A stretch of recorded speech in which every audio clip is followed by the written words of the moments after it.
بسم الله الرحمن الرحيم ولا بد من علاقة مصححة عقلية أو عرفية ولا بد من علاقة دي وإخلاصي نشتد دا علاقة مصححين عام دا چې دا علاقه مصححه عقلی وی که عرفی وی یو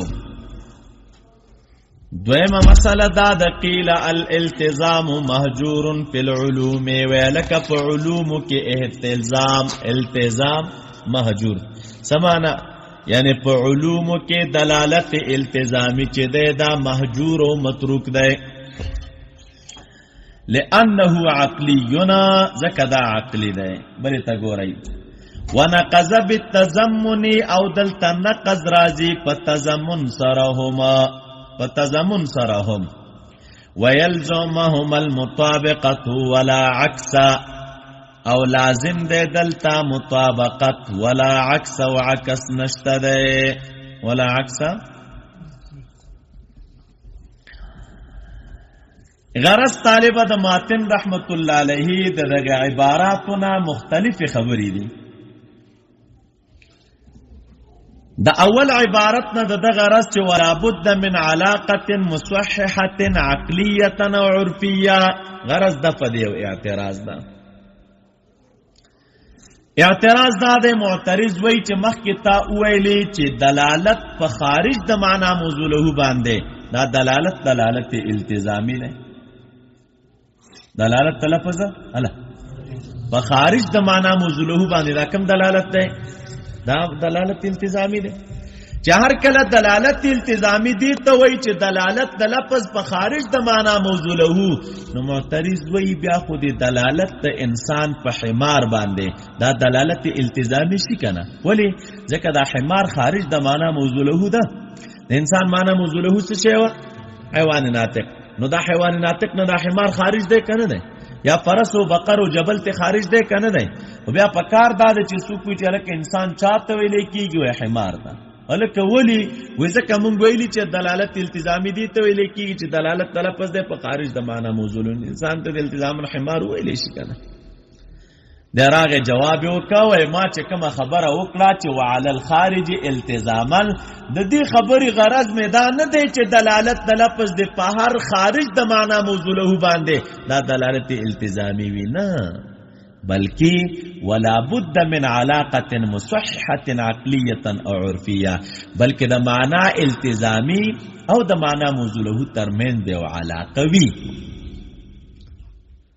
دلالت تلفظ په خارج د معنا موضوع په هغه خارج د معنا موضوع باندې په لفظ دلالت کوي چې د معنا موضوع د خارج ترمن څه شي وي علاقه د لزوم وي د چاوي طالبه علاقه مصححه وي عامه د کدا علاقه څه شي وي هلا عقلی وي او کس شي وي نو خلاصه دا شولن تعبیر ودسي کوي وضاحت وکاو دلالت د لفظ په خارج د معنا موضوع له دا دلالت التزامی ده او هغه خارج چې کوم خارج د معنا موضوع له سره لازم وي هغه خارج چې کوم خارج د معنا موضوع له سره څه شي وي دا زموږ استاد جواب ده عقلی او عرفیه کې موږ تاسو خبره کوو دي تراش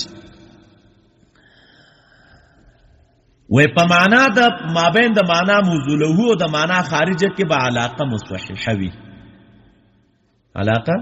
علاقه مصححه څه معنا علاقه مصححه دا معنا چې په انتقال د ملزوم کې لازم ده د دې ملزوم نه چې ذهن انتقال چاته کوي لازم ته کوي نو اوس په دغه علاقه مصححه ویلې کېږي دا معنا چې دا خارج د معنا موضوع له نه ده دا به د معنا موضوع له سره لازم وي دا ور سره څه شي طالبه لازم وي ور سره او حمار لازم نه دی د انسان سره نو دلته لابودی د علاقه مصححینا چې ذهن انتقال وکي د معنا موضوع له نه هغه معنا ده ذهن انتقال د چانه وکي د معنا موضوع له نه چاته هغه معنا ته انتقال وکي نو هغه خارج می مراد ده مطلق خارج می تنه نه مراد دا دلته چې وای چې دلته لابودی د علاقه مصححینا عقلیه او عرفیه طالب علاقه مصححه عقلی چاته ویل کیږي نو عقلی چې طالب دا عبارت ته د دینه چې عقل منکی د انفکاک د خارج لازم د موضوع له نه عقل څه شي کوي د انفکاک د چا د خارج لازم د چا نه یعنی عقل دا خبره منکی چې هغه کم شي خارج دی خو لازم دی د معنا موضوع له سره نو عقل د دوی ترمنځ انفکاک منکی عقل معنی د دې چې د دوی ترمنځ د څه شي رانه شي انفکاک وجودي رانه شي مثال به خارج کې څنګه ای هله لکه بصر شو په نظر سره مدلول د عامیته لکه بصر شو ها په نسبت سره چاته مدلول د عامیته مدلول د عامیته څنګه معنی ته چې را لګيږي الکه د مدلول د عامی سره دا مدلول د عامی ملزوم او بصر سره څه شي او د دوی ترمنځ علاقه مصححه موجود ده او د علاقه مصححه علاقه عقلیه ده عقلیه دي ته وایي چې ګوره عقل منکوي انفکاک د لازمي اله د خارج لازم د چانه د ملزوم نه او د معنا موضوع له نه د چانه اوس چې تر لګيږي تصور د عامي کوي نو د تصور د عامي سره دا خبره لازم ده الکه مونږ یې عامي چاته ویل کیږي عدم البصر چاته ویل کیږي نو دا په تصور د بصر د تصور د عامي سره لازم نه د عامي معنا موضوع له څه شي ده عدم بصر خو اصل لاقید مونږ او تاسو لګو عدم بصر تويق من شانه ان يكون بصیرن دا قید مونږ ته لګو نور کتابونو کې عامي عدم بصر تويل کیږي خو من شانه ان يكون یعنی چې پچا کې استعداد او صلاحیت دی وی چې دی بصیر شي دا من شانه ان يكون بصیرن قید وری لګو الکه عدم بصر چې څنګه په زید کې دی نو عدم بصر په تیګه کې نه عدم بصر چې پچا کې نو عدم بصر په تیګه ته څوک لنده وای او زید ته خلک لوند وای ولې ګوره ای زید ته لوند وای په دې کې عدم بصر دی خو د شان سره دا وو پکار چې من شانه یکونه نو چې نشته دی نو خلک ورته عامي وای او تیګه کې خو ګوره عدم بصر شته خو د شان سره خو دا نه چې یکونه بصیرانه نو پغی باندې اطلاق د چانه کیږي د عامه نه کیږي نو علاقه مصححه کلیه مو پیژندله چې عقل انفکاک د خارج لازم د معنا موضوع له نه منع عقل داوی چې د خارج لازم د معنا موضوع له نه منفکیږي دویم علاقه مصححه عرفیه د علاقه مصححه عرفیه چاته ویل کیږي وی چې عقل من نه کوي د انفکاک نه په مابین د لازم او ملزوم کې مابین د چا کې د لازم او ملزوم کې بلکې چې کله لازم ذکر شي نو ذهن انتقال کوي ملزوم ته ذهن انتقال کوي چاته چې کله دا ذکر شي نو ذهن انتقال ملزوم ته کوي لکه مثلا طالبه کله جواد ذکر شي نو جواد خو چاته ویل کېږي سخی انسان ته ویل کېږي ماخوذ د جود نه دی نو چې څنګه چا ویل جواد نو د دې جواد نه ذهن ذهاب چاته کې حاتم طاوی ته کې حاتم دا حاتم طاوی چې د کتابونو د ادب کې تاسو ترازی دا ډیر زیات په صحابه باندې څه شوی عدی ابن حاتم چې راضی دا د ښکار په باره کې او صحابي مبارک ته خپل ښکاری او عدی رضی الله عنه ډیر زیات ښکاری صحابي د ښکار اکثر روایت د فقه په کتابونو کې چې تاسو ته راځي نو دا د په حواله راځي ځکه د نبی علیہ السلام نه پوښتنې د ښکار په باره کې ډېری کړې دي پېښه هم دا وه نو څوک وایي چې دغه عادي دغه حاتم زوی و عادي ابن حاتم نو دا ډېر یو سخي انسان و څوک حاتم دا یادوي وایي دا ډېر زیات سخي انسان و نو چې کله خلک وایي چې هلکه جواد نو د دین خپل ذهن انتقال چاته کوي په عرف کې حاتم طاوی ته کوي او عقل مجوز ګوره د جود دی په چا کې په غیر د چانه عقل خدا نه وي چې دا د دن منفکیږي نو یې دغه صفت په بل چا کې نه وي اگر چې سره د دینه چې د جواد د جود او د حاتم ترمن لزوم شته عقل څه شي کوي الا چې کله خلک جواد وایي نو انتقال د ذهن چاته راځي حاتم طاوی ترازی چې الکه جود خو په د کې ډیرو او عقل مجوز د دې هم دی چې دا صفت موجود په چا کې شي په شخص اخر کې شي تنها ده نه بل څوک به هم څه شي طالب سخی دی وی مسله باندې تاسو پوښ ولای نو خلاصه د عبارت دا راوتله چې دلالت التزامی دی ته وی چې دلالت د لفظ ده په خارج د معنا موضوع له باندې خو هر خارج نه هغه خارج چې کم خارج لازمي د چا سره قیل الالتزام مهجورنا فی العلوم لأنه عقلینا. دا قیله طالب صيغه د چاراوړي د مجهول راوړي او قائل د دې ګوره امام رازی رحمت الله علیه دی. امام رازی رحمت الله علیه وی التزام مهجور دی په علومو کې، نه په محاوراتو کې او نه په تخاطباتو کې. یو محاوره ده، یو مخاطبه ده. نو په مخاطبو په محاوره کې امام رازی سے وی التزام مهجور و متروک نه ده. په علومو کې التزام مهجور و متروک ده. دا ولی گویا کې دلته دو خبرې شولې، دو دعوی دي. یو دا چې دا التزام مهجور ده پچا کې په علومو کې، دویم دا چې دا التزام مهجور و متروک په علومو کې نه ده بلکې په تخاطب کې خلق لګي سره خبرې کوي، دلالت التزامی استعمالوي. محاورو کې خلق دلالت التزامی استعمالوي. وجه د دې څه شی د طالبہ وې ځکه مبنا د دې دواړو چې دی په استعاراتو کنایاتو باندې ده. مبدا د دې دواړو په چا باندې؟ مبنا د دې محاوره کې خلق کنایات استعمالوي کنه، مخاطباتو کې خلق څه استعمالوي کنایات، نو پاږي کې متروک نه ده. او په علومو کې دلالت التزامی چې دی دا متروک، تعریفاتو کې متروک ده. دا ولی وجه د غیر لپاره وایو.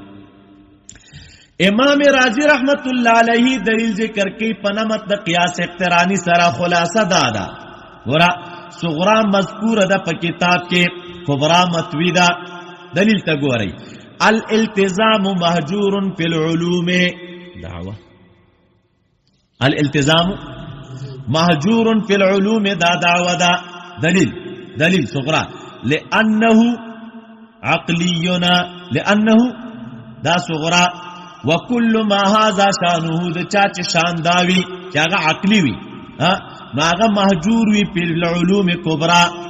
نو نتیجه دا راغله چې فل التزام مهجور فی العلوم دی. نتیجه شولا التزام مهجور و متروک دی فی العلوم صغرا لأنه عقلی او کبرا وكل ما هذا فهو مهجور في العلوم. نتيجة فالالتزام مهجور في العلوم. دا نتيجة اثبات صغرا څنګه دی طالبہ چې ته ویل انه عقلی صغرا نظری ده او نظری صغرا ثابتول غواړي. نو طالب صغرا په دې طریقه باندې موږ او تاسو ثابتو اثبات صغرا په دې طریقه باندې کو التزامی دلالت. التزامی دلالت د لفظ ده په غیر ما وضع له باندې. تعریف دلالت التزامی څه شی وکړه؟ دلالت د لفظ ده یعنی لفظ دلالت کی خو په معنا موضوع له نه بلکې ویل ان الدلاله الالتزاميه دلاله اللفظ على غير ما وضع له وكل ما هذا شانه فهو عقلي. کم شی چې دلالت په معنا موضوع له نه کوي او دلالت په معنا غیر موضوع له کوي نو دلالت عقلی وینو. ولیکه دې چې دلالت په چا باندې کو معنا موضوع له کو نو بیا چا ورته عقلی ویلي نه خو ځای وکړ بیا څه شی طالبہ. نو چې هر کله قانون د څه شو دا اثبات صغراش كل ما هذا شانه عقلی فالالتزام ايضا عقلی. التزام څه شی او کبرا التمنګ او تاسو ویلا چې ګوره لانه عقلی وكل ما هذا شانه فهو مهجور في العلوم. كان دا نتیجه کم شی چې عقلی وي نو د عقلی اثبات کوم که دلالت التزامی ځکه عقلی دی چې دلالت په معنا موضوع له نه دی. وكل ما هذا شانه د چا چې شان دا وي نو خو مهجور وي په علومو کې. دا ولی وې دغه وجه دا ده ځکه مقصود په علومو کې دلالت لفظي وضعي دی او ولا وضع في العقليه. ولا وضع مسله باندې تاسو پوه شولې په دلالت التزامی کې څه نشته؟ وضع خو نشته دی کنه. وضع په چا کې ده؟ په دلالت لفظي او معتبر په علومو کې موږ تاسو ویل څه شو؟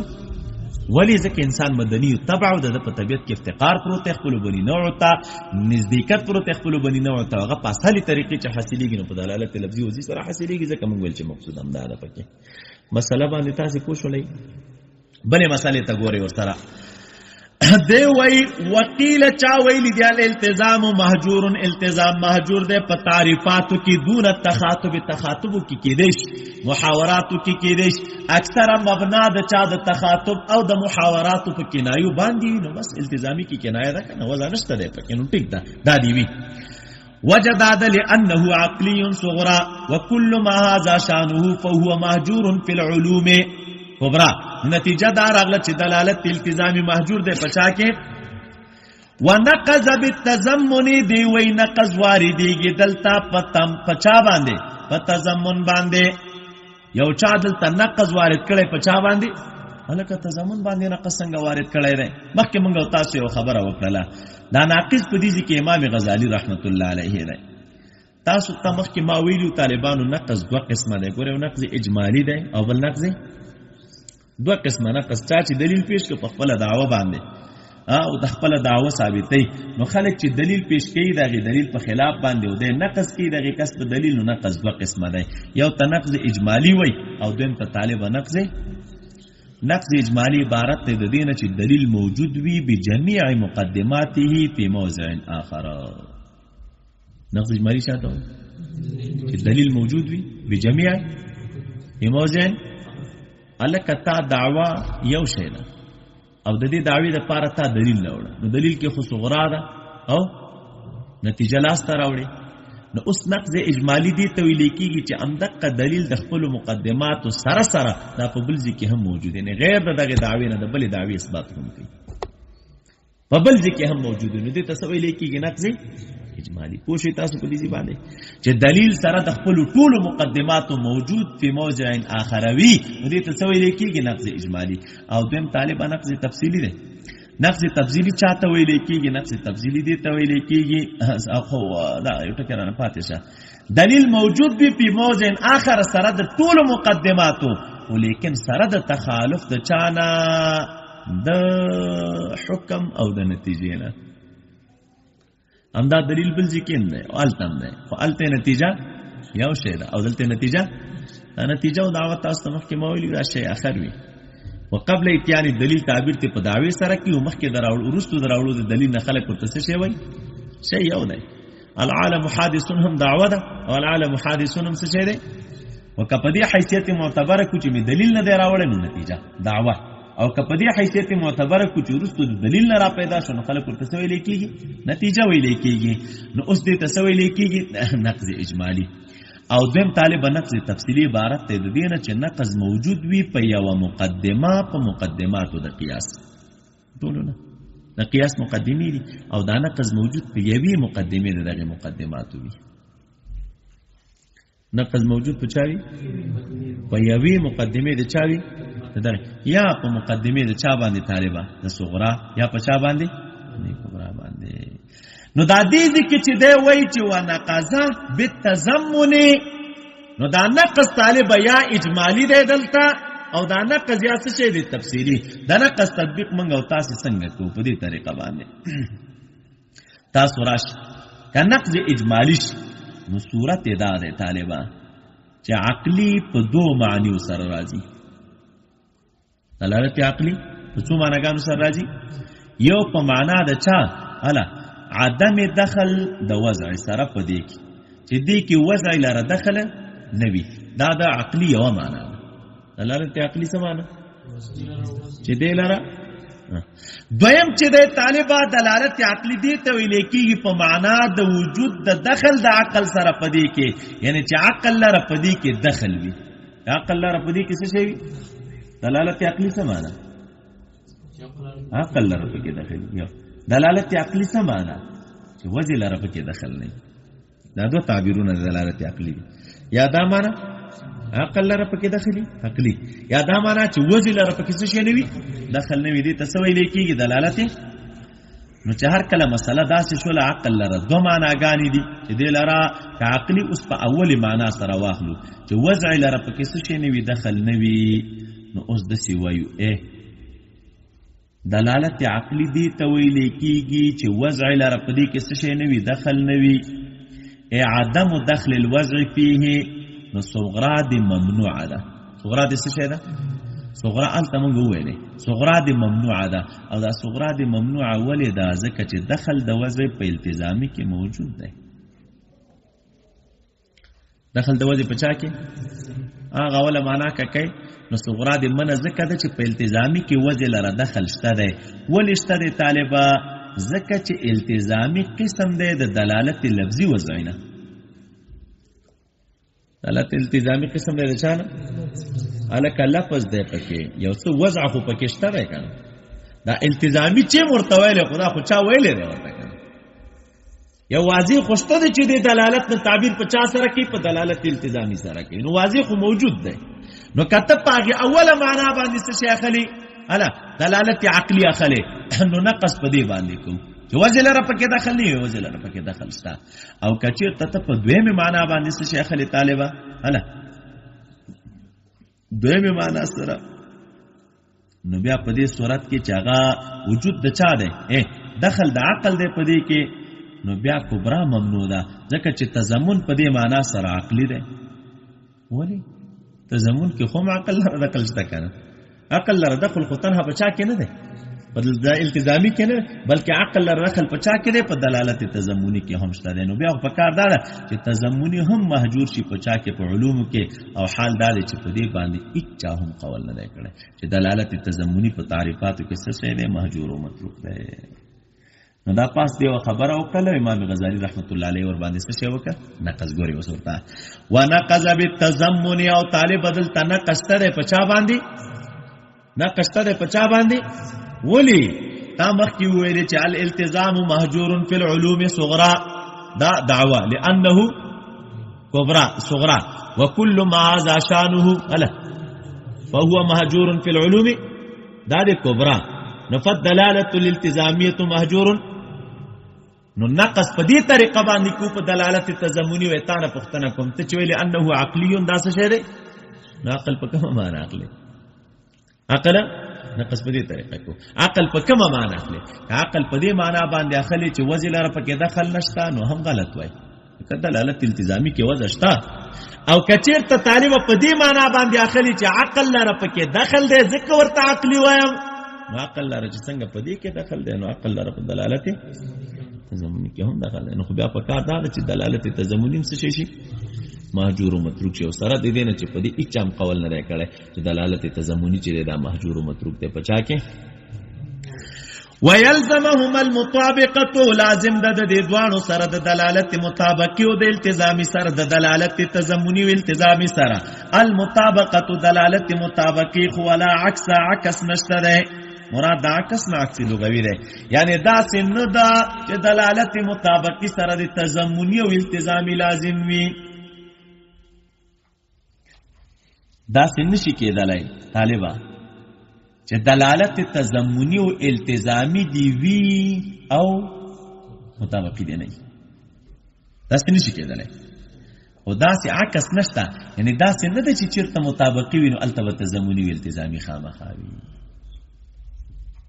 دا څنګه خبره کوم دا په دې طریقه باندې موږ دلالت تضمنی چاته وای دلالت تلفظ په جز د معنا موضوع له دلالت التزامی چاته وای دلالت تلفظ په خارج د معنا موضوع له خدا موضوع له سر خړلې چې اده خو نه دا معلومیږي چې معنا موضوع له شته کنه او دا لفظ یا دلالت په جز دغه معنا کړی یې په خارج کړی دی نو معلومیږي دا چې چیرته تضمنی وي نو مطابقي به خامخا او چې چیرته التزامي وي نو مطابقي به خامخا خدا سي نشي کېدلی چې لفظ لره معنا مطابقي وي نو غي د پاره د معنا تضمنی التزامي خامخا یا لفظ د دلالت په تمام معنا موضوع له کړی په جز نه کوي او په خارج د معنا موضوع له دي نه کوي مسله باندې تاسو پوښتلې دا خو د غرض ده او غرض د بنیادی په دې عبارت سره څه شی ده اوس علاقه ذکر کی په مابین د چا کې طالبہ الا په مابین د دلالت مطابقی تضمنی او التزامی کې یو نسبت ذکر کړي نو طالبہ تضمنی او التزامی یو طرف ته کړي او مطابقی بل طرف ته کړي ده نو دی وی چې د دې په درمیان کې نسبت د عموم خصوص مطلق ده نسبت عموم خصوص مطلق ده په دې معنا باندې چې دلالت مطابقي عام مطلق ده او دلالت تضمنی او التزامي چې ده خاصتان دا خاص مطلق دی، دا دوانه خاص مطلق دی. نو تاسو بیا ویلي چې د جانب د خاص نه څه شي کېږي؟ الا ماده د اجتماع وي او کومه قضیه صادقېږي؟ موجبه کلیه. او د جانب د چا نه؟ د عام نه. ماده د چا وي؟ د افتراق وي او څه شي صادقېږي؟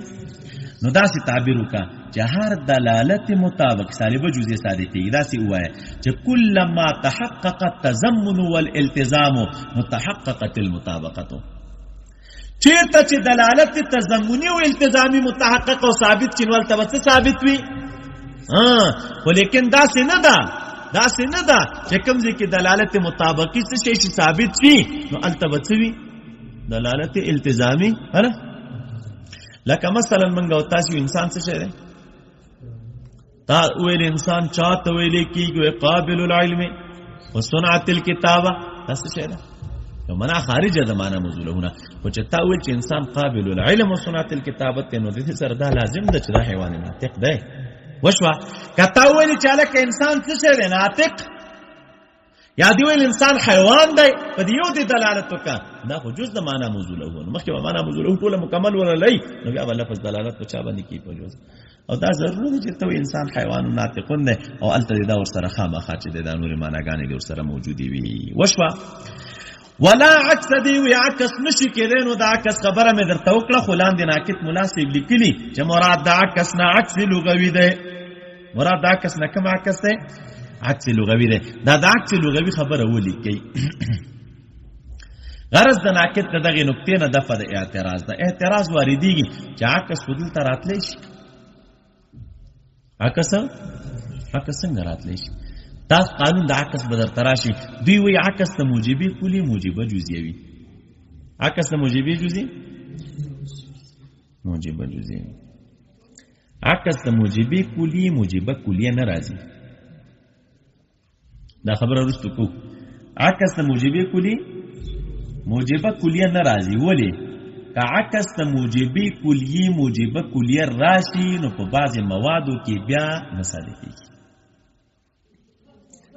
په بعض موادو کې بیا په ځینو موادو کې صادقېږي او په بعض موادو کې لکه مثلا دي چې صادقه ده ته چې کل حیواننا ناطق. هر حیوان څه شي دی؟ عکس وکړه. کل ناطق حیوان نه. هر حیوان څه شي دی؟ نه دي کې ته چې کل حیواننا دی یو طرف نه صادقه ده. کل ناطق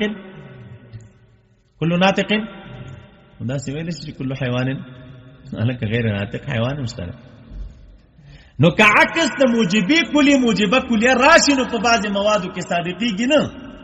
په بعض موادو کې دلته به صادق شي. مثلا ته وایي چې کل انسان حیوانونه، هر انسان حیوان ناطق دی. د دې عکس ته وکړه وکل حیوان ناطق انسان. دې طرف نه صادقه ده، اصلي قضیه هم صادقه ده او عکس هم صادق دی. ګوره هر انسان حیوان ناطق دی او هر حیوان ناطقه. وکته سوې چې کل ناطق حیوان صادقه وکړه بل طرف کې ورسره چې کل حیواننا نو صادقه ده. نو د دې وجه نه دوی وایي چې عکس د موجبه کلی به موجبه کلیه نه راځي. عکس د موجبه کلی چې راځي نو هغه بس شی وي؟ موجبه جزئیه وي. نو اوس معترض دلته وایي چې الکه ته وایي چې ولا عکس او عکس به نه وي. نو زه به درته وښیم چې عکس د موجبه کلی خو موجبه کلیه راځي او دلته عکس صحیح دی. مثال به په خارج کې څنګه وي موږ او تاسو مثال د شي پیش کوو. اوس که څوک وایي چې بعضی خلک وایي کنه چې چیرته کل ما دا جانب د عام ناراضي بعض ما تحققت المطابقه بعض ما نو تحققت التضمن والالتزام. التمويلي كل ما تحققت التضمن والالتزام موجبه وكان وليا نو تحققت قبل تربته وبعض ما تحققت الا مطابقه نو تحققت التضمن سيدك. بعض هغه چې مطابقت شي صادق شي نو دغه سره تضمن او التزام. نو خبره خو درسته ده. عکس د موجبه کلی موجبه کلی راځي نو څنګه وي چې ولا عکس معنا باندې پوښتنه کپونه شولې. دی وی دلالت التزامی او تضمنی او د مطابقت په درمیان کې عموم خصوص مطلق ده. دلالت مطابقی اعم مطلق ده او تضمنی او التزامی څه شی ده؟ اخص مطلق. نو ماده د اجتماع خو د اخص طرف نه او موجبه کلیه صادقېږي. نو ته وایې چې کلما تحققت التضمن والالتزام نو تحققت المطابقه. مثال مې درته وویل څرګنده ده چې چېرته دلالت مطابقي و التزامي دلالت تضمني و التزامي راشي نو هلته به مطابقي نو معترض وي ته ولا عکس څنګه وایي چې عکس نشي راتلی زه به درته وایم چې عکس یې صحیح دی ولې عکس د موجبي کلي موجبه جزیه وي نو چې موجبي کلي عکس موجبه جزیه راځي نو تعبیر وکړه چې بعضو ما تحققت له مطابقته نو تحققت التضمن والالتزام دا خبره خو صحیح ده نو ته څنګه وایې چې ولا عکس نشي کېدلی نو دی راغی جواب وکړو ملا صاحب دا ته چې کوم عکس یادوې مراد زما د عکس نه دغه عکس نه دی مراد زما د عکس نه عکس لغوي دی هغه ته چې عکس د موجبي کلي موجبه جزیه راځي نو عکس اصطلاحي یادوي چې کوم د دوی په اصطلاح کې مراد دی زما دا مراد نه دی بلکې مراد د عکس نه عکس لغوي دی او عکس لغوي چې دی مطلق بدلون ته ویل کېږي ښه ناقد جواب وکړه چې عکس لغوي مراد دی مراد زمونږ د نفي د عکس نه عکس لغوي ده چې عکس د موجبي کلي موجبه کلي وي او هر چې عکس د موجبي کلي موجبه جزیه ده نو دا عکس لغوي دی که اصطلاحي دا عکس اصطلاحي دی او عکس لغوي چاته ویل کېږي چې عکس د موجبي کلي موجبه کلیه راشي نو داسې ته نشي ویلی چې کلما تحققت التضمن والالتزام تحققت المطابقه وکلما تحققت المطابقه نو تحققت الالتزام والتضمن دا نشي ویلی دا ول دې ته عکس لغوي وایي دا ته چې کوم عکس یادوې نو دا عکس اصطلاحي دی عکس اصطلاحي بیا درست دی كلما تحققت التضمن والالتزام وتحققت المطابقه وبعض ما تحققت المطابقه وتحققت التضمن والالتزام اوس په معنا باندې پوه شولې تاسو بسم الله الرحمن الرحيم وكونه ليس غيره ليس مما يسبق الذهن إليه دائما وأما التضمنية والالتزامية فلا لزوم بينهما والإفراد والتركيب حقيقة صفة اللفظ لأنه إن دل جزءه على جزء معناه فمركبنا ويسمى قولا ومؤلفنا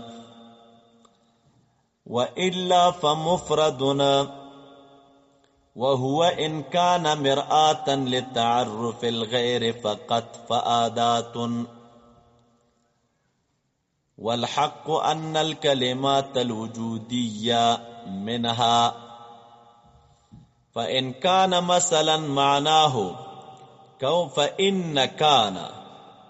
معناه كون الشيء شيئا لم يذكر بعد وتسميتها كلمات لتصرفها ودلالتها على الزمان وإلا فإن دل بهيئته على زمان فكلمتنا طالبانو غرض د ماتن رحمت الله علیه د دغه عبارتنا وكونه ليس غيره ليس مما يسبق الذهن إليه دائما دفد یو اعتراض دا اعتراض تاسو دا محشی چې ده هم راخسته ده او شارحین درته ذکر کوي معترض وی چې تا ویلې ولا عکس دا دلن دلا عکس نه دی تعبیر سوکه چې چیرته دلالت تضمنی او التزامی وي نو مطابقی با خامخای خو بیا دی اویل چې ولا عکس نو معنا د ولا عکس دا د چې چیرته دلالت مطابقی وي نو دا ضروری نه دا چالته به دلالت تضمنی او التزامی خامخای معترض اعتراض کی وی زبدر تدر او خایما چې دلالت مطابقی بوي دلالت او دلالت التزامی به خامخا ور سره وي دلالت مطابقی بوي او دلالت التزامی به خامخا ور سره وي چې دلالت مطابقی وي او دلالت التزامی خامخا ور سره وي دغه د پاره مثال څه شی دی لکه منگو تاسی ویو چه لیس غیروهو لیس غیروهو سمانا دا تاویل دلالت مطابقی چاہتا وی دلالت تلفظ دے پا تمام ما نو دلالت تلفظ پا تمام ما اوزع لہو باندے دا طالب اس شعر دلالت مطابقی ہو او هر تمام موضع له طالب دغه د پاره لازم خامخاوي د هر تمام موضع له د پاره لازم څه شی وي خامخا یو شی چې دلالت په تمام معنا موضوع له کوي نو تمام موضع له د ځان سره لازم خامخا لري او قبل لازم پیدا نشي نو کم از کم دا لازم خوشته دی کنه چې کونه لیسا دقه معنا موضوع له د دې کلمې دا او لیسا بل نه دا لازم ده د دې معنا موضوع له سره په نقطه باندې پوه شئ تاسو وی چې چیرته دلالت مطابقی وی نو دا لازم نه ده چې تضمنی او التزامی دی ور سره دغه د دلالت مطابقی بوي او دلالت التزامی بخا ماخا ور سره ځکه دلالت مطابقی عبارت ده د دلالت د لفظ نه په تمام موضع له او د تمام موضع له د پر لازم خامخاوي او قبل نوي دا خور سره لازم ده چې لای صغیر دغه د لازم راغی د معنا موضوع له د پر نو تسنګ وای چې ولا عکسه شارح راغه جواب وكونه ليس غيره ليس مما يسبق الذهن اليه ولکستا مازغدل تخلاص ندی وکم لزوم جماعات کا چې دلالت التزامی کی لزوم ده نو مراد زما د لزوم نه مطلق لزوم نه ده بلکې مراد زما د لزوم نه څه شی دی غ لزوم ده بیان بمعنى الاخص لزوم بیان بمعنى الاخص چاته وای لزوم بیان بمعنى الاخص دی ته وای چې تصور د ملزوم کافی وي د تصور د لازم د پاره او عقل جزم کوي باللزوم بینهما تا چې تصور د ملزوم وکا نو تنها تصور د ملزوم دا کافی د پاره تصور د چا او د تصور د ملزوم سره سره عقل جزم کوي بالحکم په دې خبره باندې چې لکه د دې لازم او د ملزوم په درمیان کې سره څه شته د لزوم خامخاشته دیتا لزوم بیان ویلے کیږي بمعنى الاخص او دا کونه ليس غیره دا لازم بیان بمعنى الاخص نه دی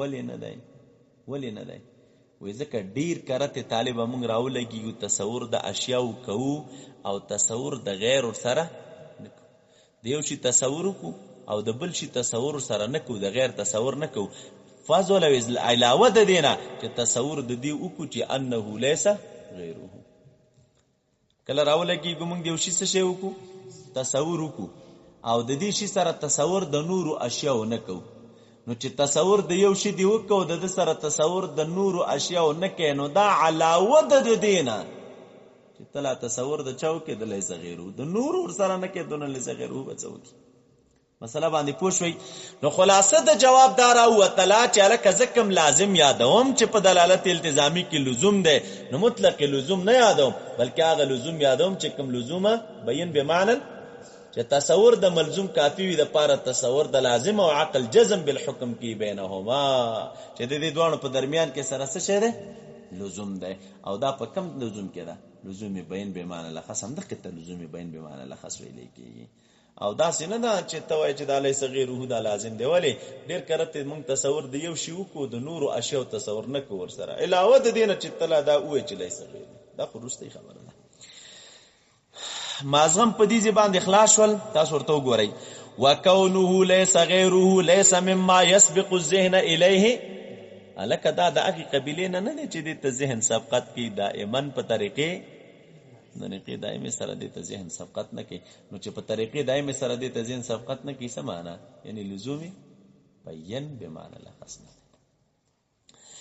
اما التضمنيه والالتزاميه فلا لزوم بينهما غرض د ماتن رحمت الله علیه اوس په دغه عبارت سره بیان د نسبت په مابین د چا کې د دلالت تضمنی او د دلالت الک د دلالت تضمنی او د دلالت التزامی په منځ کې کوم نسبت ده نو دی وای اما التضمنیه والالتزامیه فلا لزوم بینهما د دې په منځ کې څه شی نشته ده لزوم نشته د دې په منځ کې لزوم خنو چې لزوم نشته ده نو کوم نسبت ده وای د دې په منځ کې نسبت د عموم خصوص من وجه ده طالب درې ماده غواړي یو ماده د اجتماع غواړي او دو ماده د چا غواړي د افتراق ماده د اجتماع ده لکه وزه د لفظ د پاره د معنا مرکبه یو لفظ واضح وزه کړی د چا د پاره د وی معنا مرکبه د پاره وزه کړی دا نو اوس لکه مثال وزه د لفظ راغلی وی د معنا مرکبه د پاره لکه وزه د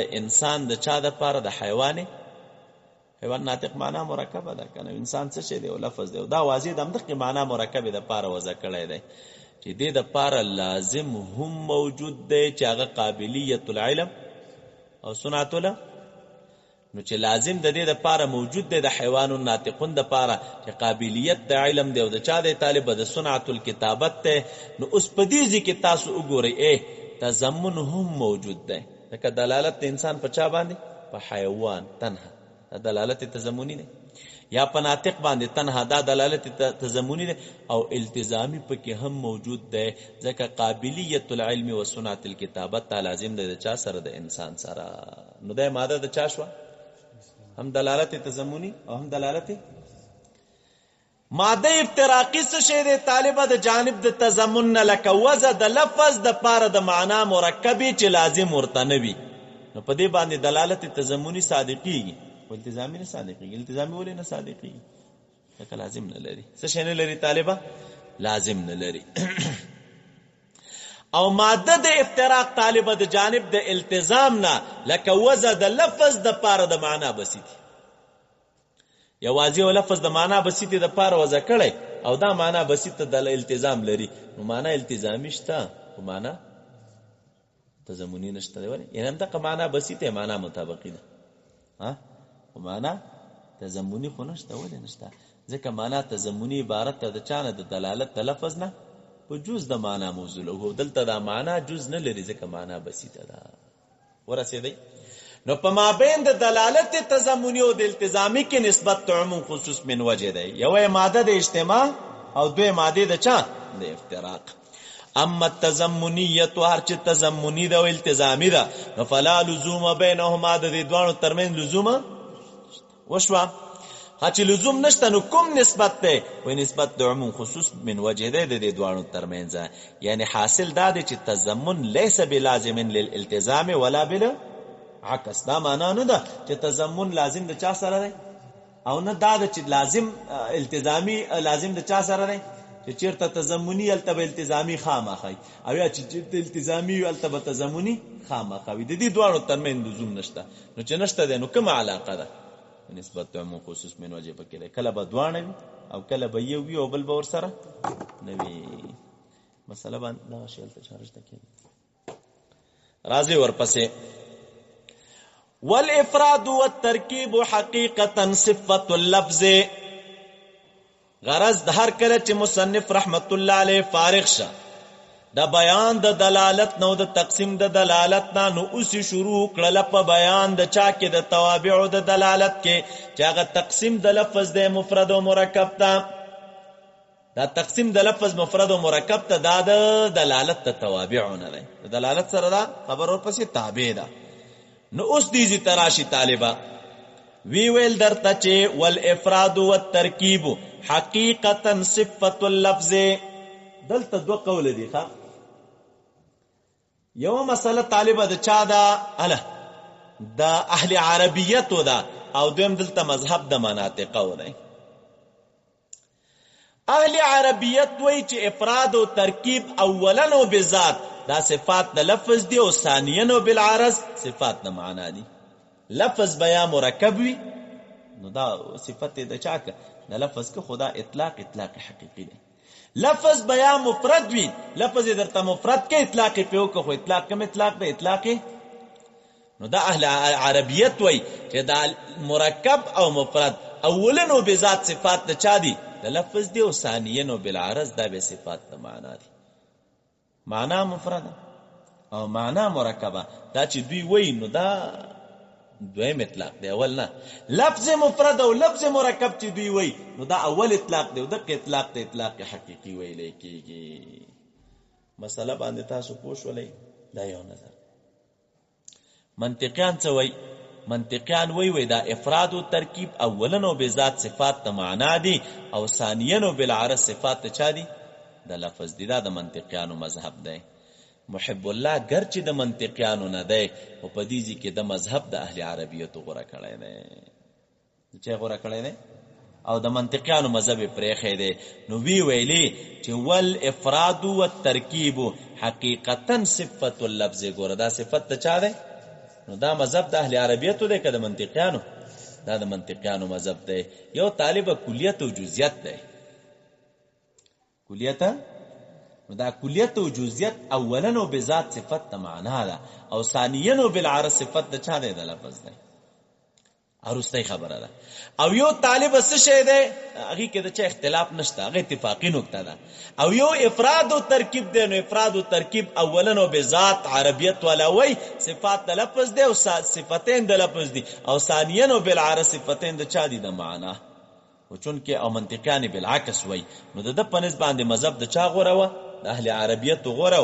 نو راغی ویلې چې ول افراد او ترکیب، افراد او ترکیب چې دی، افراد او ترکیب دا دوانه چې دی صفتان دي د چا؟ د لفظ د پاره. صفتان دي د چا؟ حقیقتا صفت دي د لفظ د پاره. الکه دلیل اوس درته ذکر کوي او په ضمن د دلیل کې تقسیم هم دی. په ضمن د دلیل کې څه شی دی؟ اوس خبرې ته ګوره. دی ویل انه ان دل جزء لفظه لانه ضمیر چا تراجع کوي؟ و لفظ تا کنه. مذهب مختار څه شی شه؟ دا صفات د لفظ دي. نو لانه ضمیر هم لفظ تراجع کا. لانه دی وی وجد حصر پکې دادا ان دل جزءه على جزء معناه. ان دل کدلالت کو جزءه چا تراجع شو؟ ضمیر لفظ دا. کدلالت کو جزءه جز د لفظ پچا الا على جزء په جز د معنا باندې. نو په مرکب نو دی طبيعت څه ویلې کیږي؟ مرکب ویلې کیږي. څه ویلې کیږي؟ مرکب ویلې کیږي. او ويسمى قولا ومؤلفا او دی ته قول هم ویلې کیږي او مؤلف ورته هم ویلې کیږي. والا او کدلالت نکوا نو فمفرد نو دی ته بیا مفرد ویلې کیږي. دی ته څه ویلې کیږي؟ نو دا کلمه د ما عبارت ته چا نه کوي؟ الا د لفظ نه. نو داسې وایه که جز د لفظ یې دلالت کو په جز د معنا نو څه شی؟ مرکب. و الا کچرته جز د لفظ دلالت نکو په جز د معنا باندې نو بیا په مفردونه دې ته څه ویلې کیږي؟ طالب مفرد ویلې کیږي. نو افراد او ترکیب صفتان د لفظ شلخ په اعتبار د چا سره؟ چې دا ضمیر مونږ چا تراجع کو؟ لفظ تراجع کو. په دې باندې تاسو مازغه خلاص ول. و دا مرقات و غیره نورو کتابونو کې چالته مونږ او تاسو قیودات ویو کنه. دا هر یو قید کې مونږ او تاسو لګو نو دغه نه یو قسم د چا راوځي؟ د مرکب راوځي. او په نفي کولو د هر یو قید سره مونږ او تاسو دلته یو قسم د چا راوځي؟ د مفرد راوځي. پنځه قیودات مونږ او تاسو په نورو کتابونو کې ذکر کوو د پدغیزي کې. هغه پنځه قیودات کوم دي طالبہ؟ یو قید دا دی ښا چې لفظ لاره جزوي. لفظ لاره مرکب کې دا معتبر لفظ لاره. دویم قید پکې دا دی چې معنا لره به هم جزوي. دریم قید پکې دا دی چې جز د لفظ به دلالت کوي په جز د. څلورم قید پکې دا دی چې دا معنا به مقصود وي. پنځم قید پکې دا دی چې دلالت به هم مقصود وي. نو چې دا پنځه قیودات تا پیدا کړ طالبانو دا به مرکب وي. دا به څه شی وي؟ او په انتفاع د هر یو قید سره چې تر لګيږي دا یو قید دلته نه پکې نو طالب ته تخپل یو قسم د چاره وزي د مفرد. و الا و اول قید نه پکا چې لفظ لره جز نوي نو فمفرد. لفظ لره جز نوي نو دا بس شي وي. الکه چې لفظ لره جز نوي نو هغه به څه وي؟ مفرد به وي. مثال دغه به څنګه لکه حمزه د استفهام. حمزه د استفهام مفرد ده. ولی؟ جز د لفظ دلالت په جز د معنا نه کی. ولی نه کی؟ ځکه لفظ لره جز نشته دی. څه دلالت به وکي؟ دویم قید نه فکالته مو ویلی چې معنا لره جز وي. معنا لره جز وي نو به مرکب وي. او که معنا لره جز نو نو هغه به مفرد وي. لکه مثال کلمه د جلال را واخله چې الله دا لفظ ګرچې اجزا لري خو معنا د دې بسيطه د اجزا نه لري. نو کسو کوئی چې کلمه د جلال مفرده ده که مرکب وي؟ مفرده ده. ولی؟ دویم قید پکې دی لفظ لره جز ته خو معنا لره جز نشته. ځکه معنا د کلمې د جلال څه شی دی؟ بسيطه ده. دریم قید ولګوا التدی اویل چې دا جز د لفظ به دلالت په جز د معنا باندې کوي. ها جز د لفظ به دلالت په جز د معنا نو دا به مرکب وي، او که جز د لفظ دلالت په جز د معنا نه کو نو دا به مفرد وي. مثال به څنګه لکه طالب لکه زید، د دې معنا شته. حیوان ناطقون لفظ لرم جستا، زال زا او یا او دال معنا لري هم جستا چې حیوان ناطق مع هذا التشخص، ولیکن دا جز د لفظ دلالت په جز د معنا باندې نه کوي. جز د لفظ دلالت په جز د چا باندې نه کوي چې هغه حیوان ناطق دا. دا څو مسلې شولې، زا په حیوان دلالت نه کوي، یا په ناطق دلالت نه کوي، دال په مع هذا التشخص دلالت نه کوي. نو دا هغه شرط کو مرکب، او کدا شرط پکې نو. څلورم قید ملتدا ولګو ویل چې معنا به مقصود وي، څه به وي، یعنی دا جز د لفظ به دلالت په جز د معنا مقصود باندې کوي. وکدا سیو چې لفظ لرم جزو، معنا لرم جزو، جز د لفظ دلالت په جز د معنا هم کو، لیکن دا معنا مقصود نه و، نو بیا به مفرد وي. دغه لپاره مثال څه شی دی؟ الا لکه عبد الله په هند عالمیت کې. سو کوئی چې لکه عبد الله په هند عالمیت کې مفرد دی که مرکب وي؟ دوی په نظم مفرد دی. ولی؟ ګرچې ظاهر کې خو مرکب دی. لفظ لرم جستا، معنا لرم جستا، جز د لفظ دلالت په جز د معنام کوي. عبد په خپل معنا دلالت کوي، او کلمه د جلال په خپل معنا دلالت کوي. خو دلته دا معنا مقصود نه ده. حین العالمیت، حین العالمیت د عبد الله د کلماتو چې کومه معنا ده دا نه ده مقصود، بلکې حین العالمیت چې ده د عبد الله نوم ګرځولې شوی دی د یو معین خټکی د پاره چې دغه سړی دی. دلته دا معنا مقصود نه ده. تاسو په دې باندې پوه شئ. ولې کدا معنا په مقصود شي نو بیا د عبد الله تمیز د نور خلکو نه راځي. علم ده کنه، علم کې څه شی وي؟ وزه شخصي وي پکې. اوس کته دغه معنا معتبره کې د عبد الله نو د هر چا کې شته. نو په دې وجه باندې حین العالمیت دغه معنا معتبره نه وي او مقصوده نه وي، نو جز د لفظ دلالت په جز د معنا. څلورم قید پکې دو پنځم چې جز د لفظ به دلالت په جز د معنا مقصود باندې هم کوي، ولیکن څه شی بني طالبہ د دلالت به هم مقصود وي، نو دا مرکب. او که دلالت مقصود نه نو څه شی شو طالبہ؟ هله دا مرکب شو. دا څه شی شه؟ لکه حیوان ناطق په هند عالمیت کې لفظ لرم جستا، معنا لرم جستا، جز د لفظ دلالت په جز د معنا کې. دا معنا مقصود ده په دې دوران کې، ولیکن دا دلالت مقصود نه ده. څه شی نه ده طالبہ؟ دلالت مقصود نه ده. ځکه هغه جز د لفظ دلالت په جز د معنا څنګه کوي؟ حیوان چاته وي؟ الا جوهر جسم نام حساس، او ناطق مدرک د معقولات ته وي، ولیکن دا دلالت مقصود نه ده. ځکه دلته مقصود عالمیت ده. مقصود څه شی ده طالب؟ عالمیت ده. مثال باندې تاسو پوښولې نو کدا پنځه قیود پکې نو دا به مرکب وي، او کدا پنځه قیود پکې نو دا به څه شی وي؟ دا به مفرد وي. مثال د مرکب لکه رامی الحجاره. رامی ولا رامی الحجاره ګوره څه شی ده؟ مرکب ده که مفرد؟ ويسمى قولا ومؤلفا، او دي ته قولا ویل کیږي او مؤلف ورته ویل کیږي. طالب دا مسمى په قول باندې ول شو، قول ورته ویل وي، او مؤلف ورته ویل کیږي. فرق د دې دوه په درمیان کې څه شی دی؟ قول مصدر دی په معنا د مقولون سره، او لفظا مصدر دی په معنا د ملفوظون سره. نو چې دا مؤلف په معنا د چا سره شي طالبان؟ الا بمعنى المرکب. نو فرق په مابین د مرکب او د مؤلف کې څه شی دی طالبان؟ سره د دې چې دوه سره یو دي ویل چې یسمى قولنا ومؤلفا، یو باریک فرق لري. هغه فرق دا دی طالبان، مرکب هر هغه ځل اجزا ته وي چې په مابین کې الفت او ترتیب وی او کنه وي. اجزا دي او مرکب نه عامه ده چې د دې اجزا په منځ کې تالیف او ترتیب وی او کنه وي، نو مرکب عام دی. او طالب څه شي؟ مؤلف بیا چاته ویل کیږي؟ دا هغه مرکب ته ویل کیږي چې دا جوړ شو او په مابین د اجزا د دې کې تالیف او ترتیب وي. څه شی وي پکې؟ نو مؤلف په نسبت ته مرکب عام، او مرکب په نسبت ته چا باندې ده؟ په دې باندې مازغه خلاص شو. والا کچریدا نو فمفرد، نو بیا مفرد ده. بیا څه شی ده؟ وهو ان كان مرآة لتعرف الغير فقط فادات.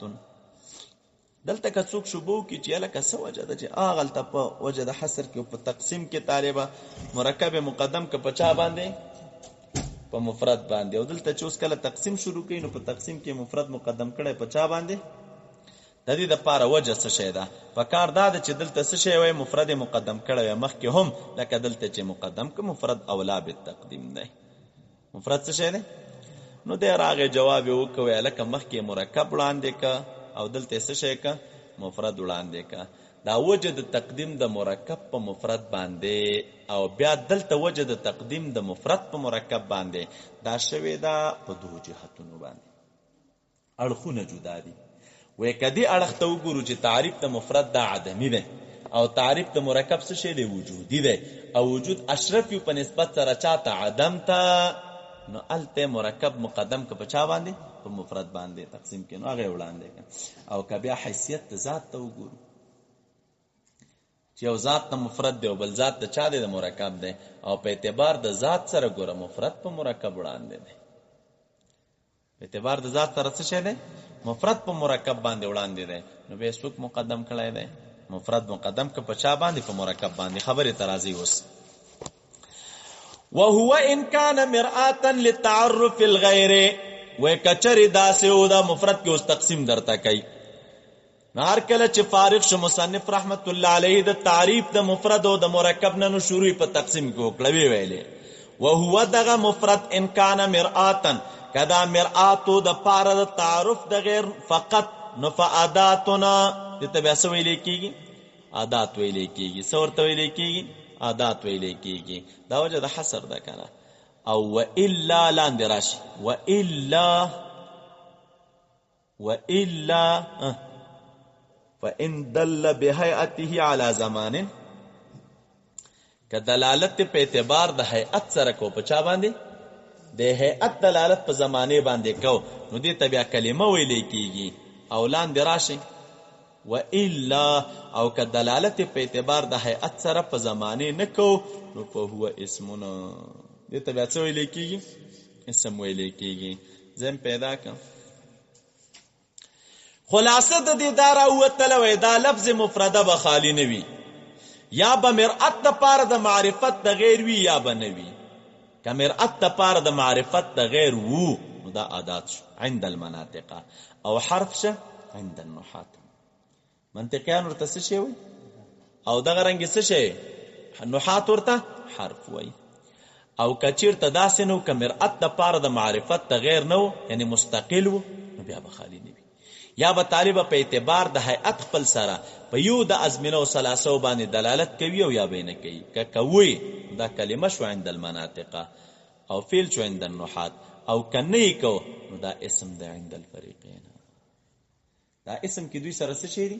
مشترک یو شی دي. او په فعل کې نحات فعل وای او دوی څه شی ورته وای؟ کلمه. او په حرف کې دوی عادات وای او نحات ورته څه شی وای؟ حرف ورته وای.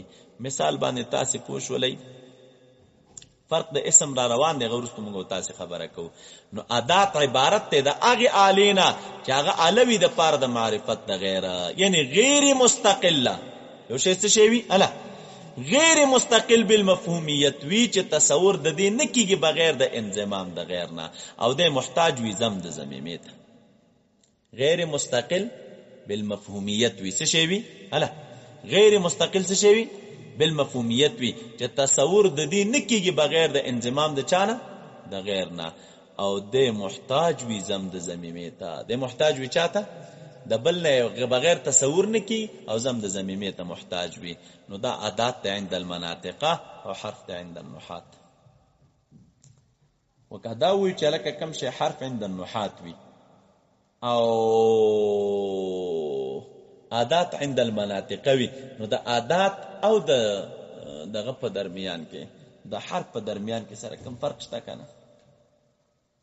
دا دوی چې وای نو تاسو اوه فرق شته د دې په درمیان کې نسبت د عموم خصوص مطلق دی.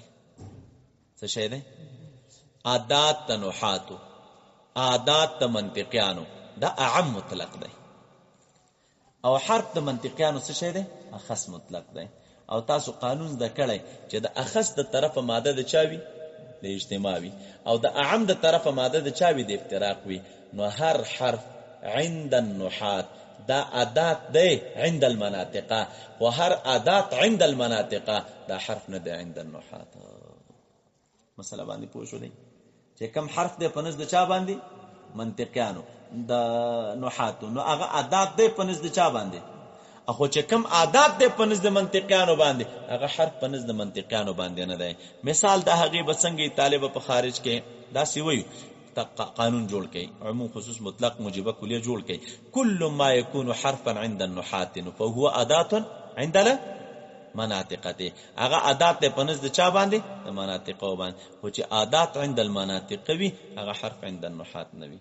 مثال به څنګه چې عادات عند المناطق او حرف نه ده لکه کلمه د کان راواخله کلمه د چا راواخله کان ته منطقاً څه شي وي عادات وي عادات ورته او څه شي ورته نه وي طالب منطقيان ورته نحات ورته حرف وي او ماده د اجتماع خو سرګند ده لکه دغه حروف راواخلي چې کوم نور حروف دي موږ تاسو ذکر کوو په دې باندې خو ان شاء الله مازغه خلاص ول. خدا ځان سره یاد کی عادات د مناطقو په دوه قسمه دي ښا یو عادات زمانی دی او بل څه شي دی غیر زمانی. عادات زمانی لکه کان او عادات غیر زمانی لکه دوی راخلي لکه هو راواخله څه راواخله هو راواخله دا هو چې څه راواخلي طالب هو دوه قسمه دي یو هو ضمیری دی او بل هو الا هغه هو نه یادو چې کوم هو ضمیر ده کوم هو چې ضمیر خو بیا اسم ده او یو هغه هو دی چې هغه څه شي نه وي ضمیر نه وي دا بیا څه شي غیر مستقل ده. مازغم خلاص ول هر حرف عند النحات دا عادات عند المناطق و هر عادات عند المناطق دا غیر لپاره به مثال مونږ تاسو شي کلمه د کان وایو اوس ور پسې راشي دی وی و الا فمفرد وهو ان كان مرآه للتعرف الغير فقط نفادات نداس شيء عادات والحق ان الكلمات الوجوديه منها والحق ان الكلمات الوجوديه غرض د شارح په دغه ماتن په دغه عبارت سره څه شی دی طالبہ اختلاف د مناطق او د افعال ناقصه وکي. افعال ناقصه موږ تاسو نحو کې پیژندلې چې دا افعال ناقصه عادات دي څوک وی عادات دي او بعضی وی چې دا عادات نه دي.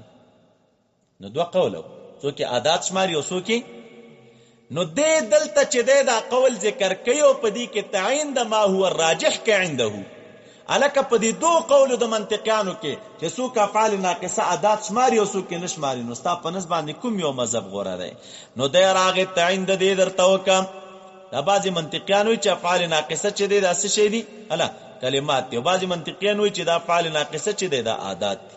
نو راجح د پنځ باندې عاداتونو تعبیر وکا وی ویلې چې والحق ان الكلمات الوجوديه منها حق دا چې کلمات وجوديه منها دا د چا نه دي د عاداتونو کلمات وجوديه د چا نه دي مراد د کلمات وجوديه او نس شي دي افعال ناقصه دي افعال ناقصه چې دي دا منها د عاداتونه دي دا خود د دلیل دا والحق الکه اثبات غواړي دعوه نظری ده نو دا دعوه نظری چې د ثابت کړي د پنامت د قیاس اقترانی سره تعبیر دا سه وکي وی وایي چې الکلمات الوجوديه من العادات کلمات وجوديه د چانه دي من العادات دا د چانه دي دا دعوه دلیل لانها للتعرف الغير صغرى ذکر دا چې د لپاره تعارف د چا دي الا وكل ما هذا شانه د چا چې شان دا وی چې هغه اله د لپاره تعارف د غیر وینو فهو عاداتنا نتیجه دارا وتل چې دا څه شی شول دلیل د صغرا څه شی دی طالبہ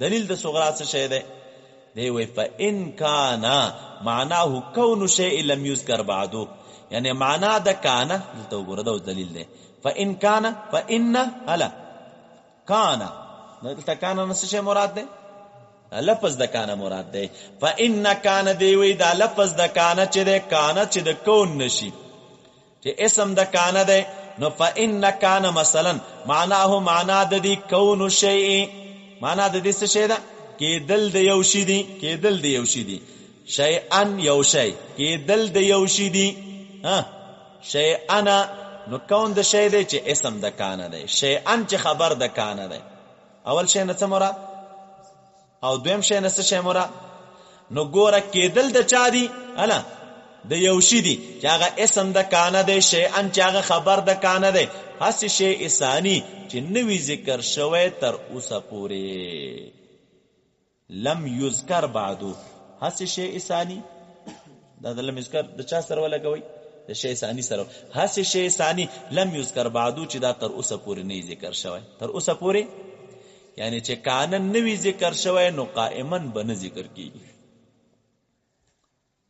اول کانن څه مراد شو اول شی نه اسم دویم نس شی مراد څه کانه خبر د کانه دا لم یذکر بعدو د چا سره ولګوي د شی ثانی سره چې خبر دی نو تعبیر بدسی کو چې کانن نوی ذکر شوی کانن نه ذکر شوی لم یذکر بعدو دا دویم شی نه ذکر کیږي چې هغه څه شی خبر دی یعنی خبر چې ذکر کیږي نو دا فرع ده چې دینه به مخکې کانه ذکر کانه عبارت ته چا نشو کونو شی شی کېدل د چا دی دی یو شی دی چې اسم دی شیئن بل شی چې هغه خبر دی خو هڅه شی ثانی چې دا خبر دی لم یذکر بعدو چې دا رستو ذکر نه وي سمانه یعنی چې ترسو پورې کانه نه وی ذکر شوی نو دا نه ذکر کیږي څوک نه وی ذکر شوی کانه نوی ذکر شوی نو دا چې دی نه ذکر کیږي نو دلته واستو ګوره کلمه د کانه دلته مرأت ته د پاره د معرفت ته غیر چې هغه څه شی دی زید دی په حصول د قیام کې چاله را زید لرا لفظ د کانه څه شی دی اله د پاره د چا ده اله مرأت ته د پاره د معرفت ته چا د غیر مرأت ته د پاره د چا چې هغه څوک دی زید چې هغه زید دی او دا اله د معرفت ته د پار مرأت ته د پار د معرفت ته غیر چې هغه غیر زید دی خو په څه شي کې په حصول د قیام کې چاله را زید لره دا زید لره چې قیام حاصلېږي نو دغه د پاره واسطه څوک ته طالب ادا کانه نو دینه معلومیږي چې کانه اعلی د څه شی دی د معرفت ته غیر ده کانه څه شی ده نو دغه تعریف په صادق شه د چا د عادت مونږ چاته ویلې اله کلمات وجودیه من العادات ولی لانها لتعرف الغیر الته د عادت په تعریف کې مونږ ویل چې عادت چاته ویل کیږي چې دا اله د پاره تعارف د چاوي او دلته چې کانه ته مونږ وګورو دام اله د پاره تعارف د چا د غیر د چا غ زید دی خو اله د تعارف د غیر د چ زید د پس شي کې په حصول د قیام کې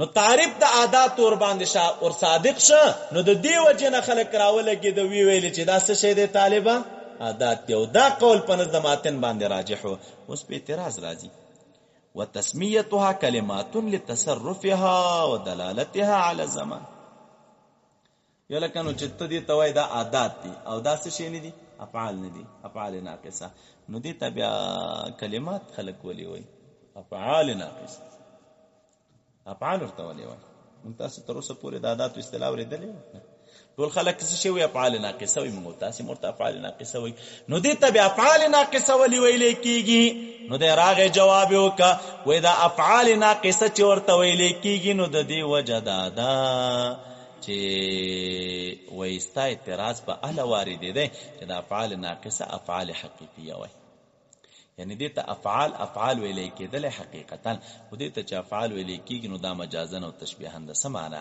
یعنی چې څنګه په افعالو کې تصرف کېږي نو په افعال ناقصو کې هم تصرف کېږي څنګه چې افعال حقیقتا دلالت کوي په زمانہ باندې نو افعال ناقصه هم دلالت کوي په چا باندې په زمانہ باندې نو دې ته افعال ځکوي وګوره ورته وتسمیه کلمات او دې ته چې څه ویل کېږي الا کلمات ویل کېږي څه ورته ویل کېږي کلمات ورته ویل کېږي نو بیا لتصرفها دې کې څه شي کېږي لکه څنګه تصرف چې په فعل کې کېږي ودلالتها على الزمان او بل دا دلالت په چا باندې کوي معترض وی لکه مخکې دی حرف دی چې دلالت په زمانہ نه کوي دلته چې ودلالتها على الزمان دې تعداد ویل کېږي نو استاد مخکنی قول دې قول په منځ کې تدافع ده عادت بدی ته وی چې هغه به اعلی تعارف د غیر دلالت په زمانہ نه کوي او دلته واستوي چې ودلالتها على الزمان دلالت په چا باندې کوي نو چې دلالت په زمان باندې وکنو دي ته عادت ولې وای وسه شی ورته وای طالبہ فعل ورته وای کنه په زمانہ باندې دلالت کوي نو د راغه چې عادت زمانیه مشترک دي په نسبت کې هم ور عادت زمانیه چې موږ او تاسو وی دا مشترک دي په نسبت کې هم دلالت کوي په زمانہ باندې هم دلالت کوي او چې په نسبت دلالت کوي نو بیا په زمانہ دلالت نه کوي او چې په زمانہ دلالت کوي نو بیا په نسبت دلالت نه کوي د بنیادی فرق دی سره او هر چې هغه افعال دي افعال ناغه دلالت هم په نسبت کې او دلالت هم په زمانہ کې او دا که دلالت په نسبت کو لکه څنګه چې تقاضا د عادت دلالت په زمانہ نه کوي او که دلالت په زمانہ باندې کو نو بیا به دلالت په نسبت نه کوي پوښي په دې ځای باندې